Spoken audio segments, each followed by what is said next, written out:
Have you heard this statement? What God has brought together, let no man put asunder. That statement. Hey! There are so many people in the graveyard because of that statement. So many people. And imagine God not putting asunder a domestically violent spouse or relationship. Where would you be? I have personal friends who've died from being beaten by their husbands just because let no man put asunder. I'm going to take you to the next level. Have you heard people say, God said he's my husband? Or God said she's my wife? And so they stay in places where the worst versions of themselves is all they are. They are a shadow actually of themselves. They can barely live. But no, God said so. And so we must endure. Now what if, and you know, whenever people say to me, God said this to me, I can't argue because how do you know? But I also ask this question, are you sure it's God? Or is it you telling yourself this is what you want? And then because you have said it to yourself so many times, you start to dream it, you start to see it, people start to see it on your behalf because you'll keep attracting it based on the fact that those are your predominant thoughts. So I've heard people say, oh, I prayed about it and I just felt peace. Really? And once again, I'm not coming against people who say God said, because I personally believe also that God speaks to me, right? But the question is, what is it saying? And I'm very, very, I know it's a sensitive topic because people have said it in church, God, and God said. Because they're afraid to say, and I said. They're afraid to say it. But when it comes from God, it becomes divine. But if it comes from me, then it's watered down. Nobody will take me serious. So we have learned this act of saying God said.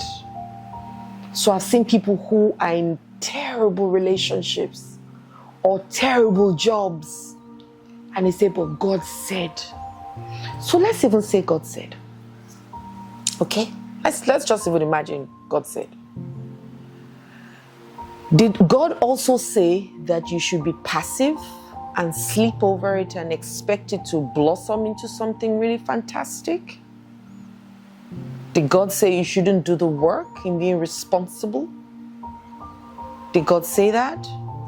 Did God say just lie down? You don't have to do anything to be a good husband. You don't have to do anything to be a good father. You are just good because I said so. Or is God expecting you to do something? Because the same God says ask. The same God said seek. What are we seeking? Knowledge. The same God says knock and the door will be open unto you. So that then means there is a participation that comes from me and you. We're meant to ask questions. We're meant to seek knowledge. And we're meant to knock on the doors of people who can help us achieve the things that we choose to achieve, or with the person we need to become for us to be that thing or enjoy that thing God has said we will possess. And look at all these stories of people in the Bible.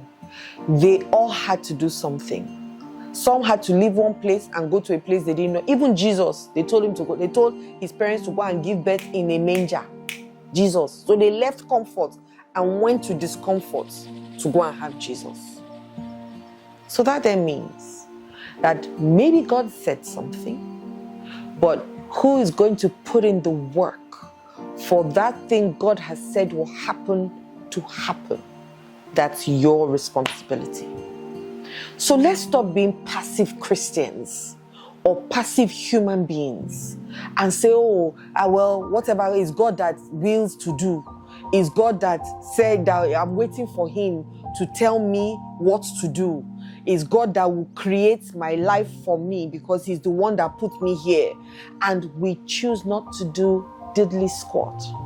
And we sit down and just wait for this God to come and help us read our books so that we can pass our exam. Because God said A1. Pastor said in church today, A1, 7 is what he saw in my report card.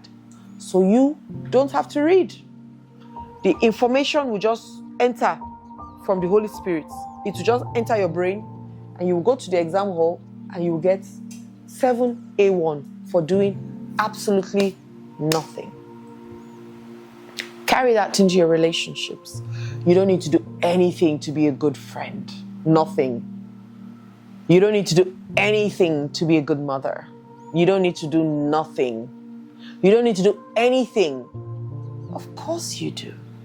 You've got to learn how to be a good mother. You've got to apply yourself. You've got to, first of all, even see the kind of mother you want to be.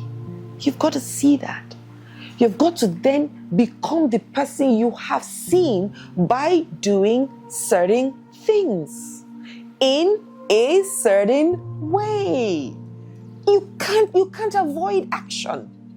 You can't avoid doing. So when you be, you do. You've got to do. And that doing is getting learning, getting wisdom, getting knowledge. And then you're able to give and be, and then, expand it to other people. So let's stop sitting there and just waiting. Oh, but God said. Can God also change his mind? Is another question I want to ask.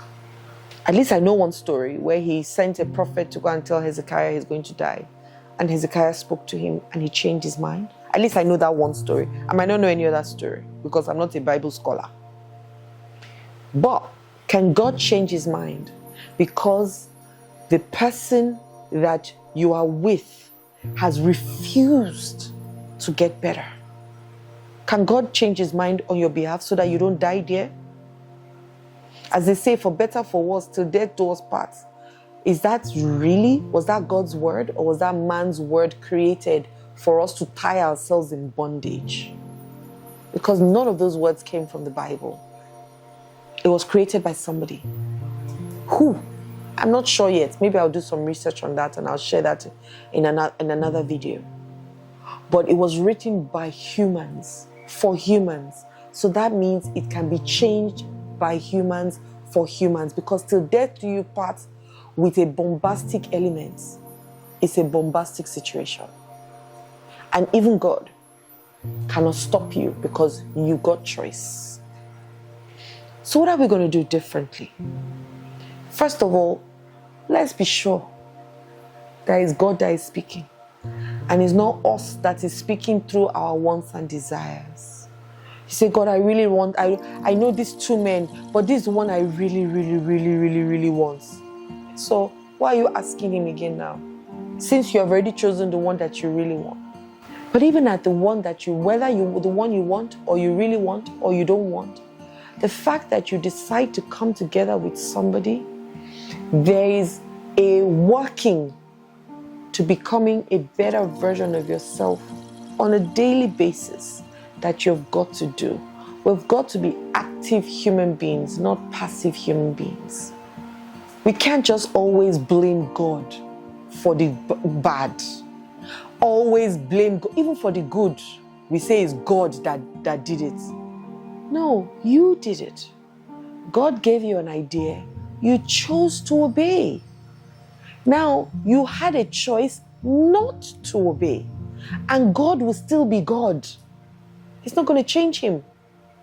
And he will still love you. It's not going to change that.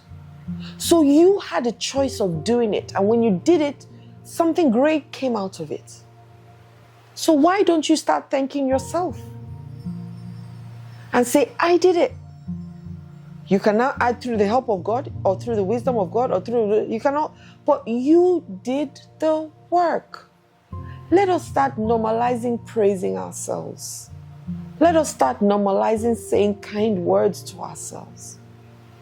Let us start normalizing really, really, really doing the work of developing yourself every day. And I normally break it into 4 aspects. Your health and wellness, develop yourself there. Your spirituality, develop yourself there. Remember, I didn't say religiosity, spirituality, because I personally believe religion doesn't have love in it. It's so separating. And anything that separates, for me, Adeola, love doesn't reside there. And so for me, God doesn't reside there. That's me, because God is love. Break it down. Look at your finances and your career. What do I need to do to create the person that I want to become?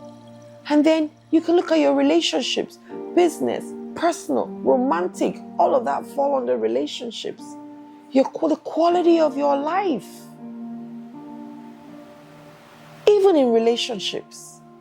And I always focus more on romantic relationships because that's the one that can either make you or break you. The partner that you end up with. And if we can just remove till death do us part and forever from our marriages, you'll find out that so many people will come out of where they are because they're in the wrong place and with the wrong people for them. Doesn't make them bad people, but they're the wrong people for you. Just because they focused on what God has brought together, let no man put apart. Please, if you're in a relationship that is taking your dignity away, that is breaking you down emotionally, that is breaking you down physically, that is breaking you down mentally, let man do you parts. Please, let man do you part. Because I promise you, God is on your side no matter what. No matter what, God is on your side. For me, honestly, this is really heavy. And I know that, some people are watching and say, what's wrong with this one? What's she saying?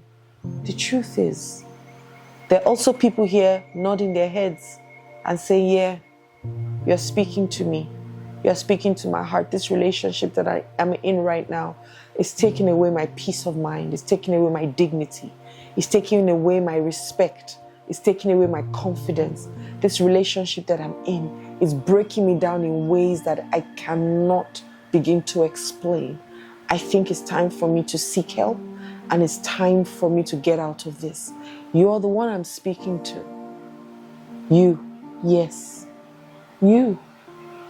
If it's doing that, if you're in a relationship that is doing that, whether in marriage or not, seek help today. Send me a DM. Seek help today and get out of that place so that you can regain your dignity and find a phenomenal human being who exists that will be kind to you. We have 7.8 billion people in the world. There is no way you will not find one kind person that will be so good to you. Let's help you find that person. Have a wonderful day. My name is Adeola. Hi there, my name is Adeola Kingsley James. I hope my videos have blessed you and you have learned a thing or two and you can share it with other people as well. Click the notification bell below so you can get my videos when they drop. Subscribe and share me with other people. Do that. The last one, very important, share me with other people so that they can also be blessed like you. Once again, have a wonderful day. Love and light.